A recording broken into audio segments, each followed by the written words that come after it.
One of the biggest problems blocking career advancement, especially among women, is the lack of confidence and self-belief. It makes us feel frustrated, stuck, anxious. It even stops us to apply for the position that we're dreaming of.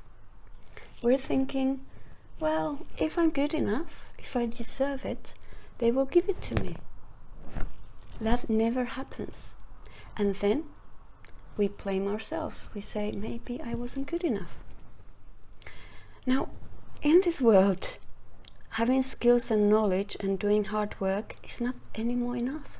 You have to be able to present yourself with confidence in front of senior stakeholders. You have to be able to present with a smile. This is exactly what I will be addressing in my speech. Your attendees will discover the most common fears that are causing anxiety and lack of confidence. They will figure out what is blocking them personally. They will have more clarity on what do they really want to achieve. They will see 3 methods that I've used in the past to overcome my anxiety. And they will come up with 3 actionable steps that they can implement straight after the conference. They're going to feel more empowered, more positive, even more confident about their ability to make it up there, to advance on their career. So how do I know about this? Well, I was bullied as a kid. And in fact, I was so socially anxious that I had to ask my friend to order in a restaurant because I was too embarrassed and scared to order for myself in case I would say something stupid. When I was 17, I decided to stop being a victim and I decided to change. And I've lived in 5 different countries, speak 7 languages. I'm a global manager. I've jumped out of a plane. I do even stand-up comedy. And I was even named one of the top 10 women in technology in 2019 by B2B magazine. Now, here's the difference. There are many people talking about confidence. But do they actually know how it is to feel anxious? This is the difference, because I've overcome anxiety. I've overcome fear of public speaking. 5 years ago I was terrified. Now I've spoken in 12 different countries, from New York to Amsterdam. That's what I mean. I have a method to help you overcome the anxiety. And this is my passion to share it with the world, because I've been there. I've been anxious and it's a horrible place to be. So if you want to inspire your colleagues, your attendees, please do book me via my website, succeedinyourcareer.com, or via LinkedIn.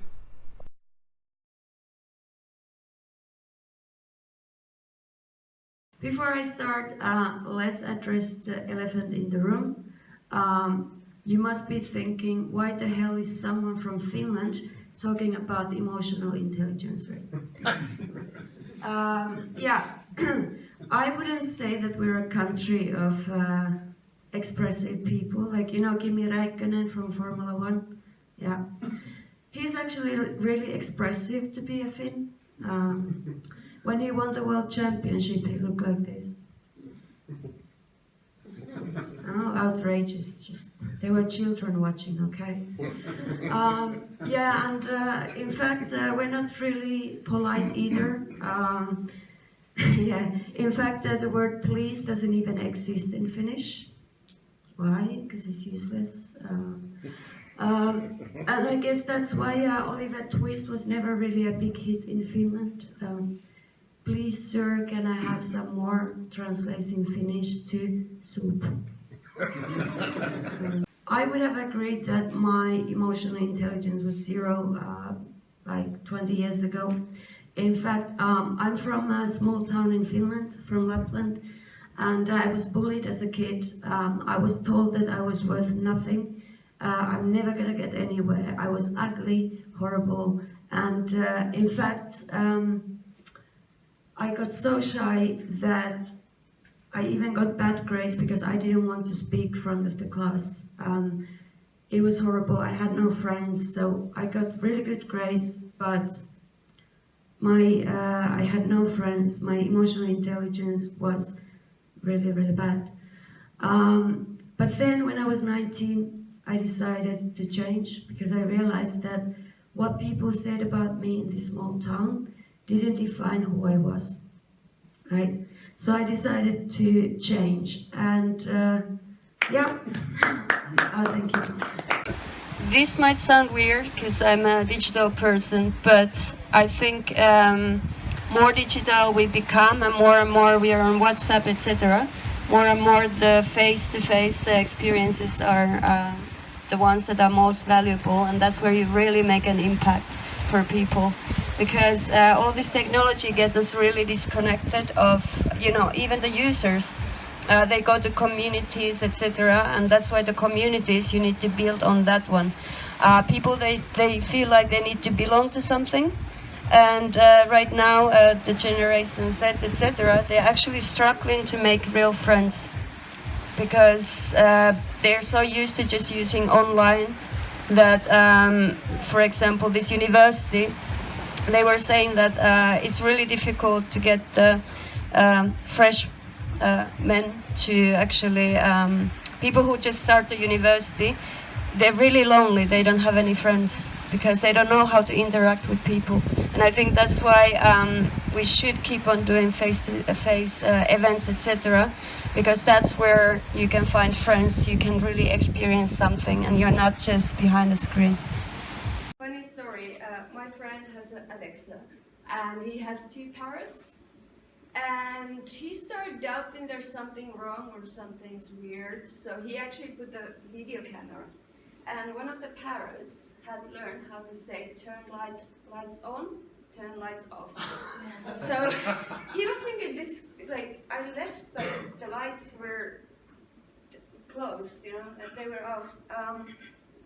Yeah, the parrot was going, Alexa, lights off, and really like laughing and happy. Then he changed the word from Alexa to another one. Do you guys know how long it took the parrot to learn the new word? 3 days. And he's like, fine, as long as he's not gonna start ordering stuff from Amazon, right? No, this is right. People tend to lead people, not companies. I think all of you has had that manager that drove you crazy and you just left, or you had a colleague who actually left the company and hates the brand because of that manager or that really bullying work colleague. So you don't actually leave the company because of the company itself usually. Why is this relevant for you? Because if you want to make a change, you need digital natives in your team, okay? They usually leave because they go to a company with illusion that they're gonna change things, they're gonna get respected, and what happens? Top management understands them, middle management blocks them. Middle management is the one that is scared of change and they will drive that person away. That's why there's a huge turnover, okay? So what did we actually do? We have reverse mentoring. So we get the top and bottom speaking with each other, which means that the top managers, they understand digital trends much better, what's going on. And then the bottom layer, they feel respected and listened. And they get that, it creates much more loyalty and they will stick in that company. Treat each other as equal and always with respect, because it makes working fun. As I worked in many startups, etc., I have to say what the culture that I see is they think I'm gonna put the ping pong table in my office, or oh, we're going to have a beer o'clock on Thursdays when everyone gets together. That's not what fun at work is. Fun at work is when you go to the office or you have a meeting and you feel like you can express yourself, you can be yourself.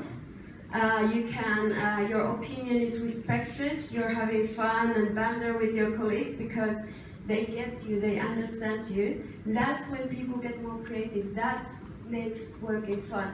Not something on table, it's much more the culture of acceptance. 3, don't ignore silver foxes. All old is not bad. Never underestimate the value of experience. I know that because there's a change and there are people blocking the change, you think, well, they're useless, let's get rid of them, or let's just put them in a corner. They're still gonna do the damage. Actually, they have super valuable experience. Because when you think about it, as millennials, we're sometimes like overexcited, headless little chickens running around, right? We don't really get what it is like the politics, the planning, and thinking much more long term. So you need these guys in your team. And if you get frustrated with them, you have to think that actually it's not usually their fault. Because when I was a kid, I was doing well in math, then I started failing. And my dad, he asked me, he got me to, after one exam, we sat down and he said, here's a test for you, can you do it? And he asked me, what's 1 plus 3? I said, 4, and so on and so on. And then he's like, okay, can you write it down? And it took forever to write the numbers. And he asked me, okay, why do you write the numbers so slowly? Oh, because the teacher said we need to have really pretty numbers, or then we're not going to pass. So the teacher never explained that now the rules have changed and you have to make it as fast as possible. So once I changed that to as fast as possible, I started getting the best notes. So this is the same thing with the silver foxes. So you might have a manager who's obsessed of that Excel looking perfect, right? It's the quality, like the PowerPoint presentation needs to look pretty. You have another manager who just wants it right now, who doesn't care about the way Excel sheet looks. Did they ever tell you? No. So they classify you as someone who's very slow and inflexible, while actually you haven't told them that what you want is speed. So don't ignore them. What I thought was my biggest weakness was my biggest strength, and that was having a heart.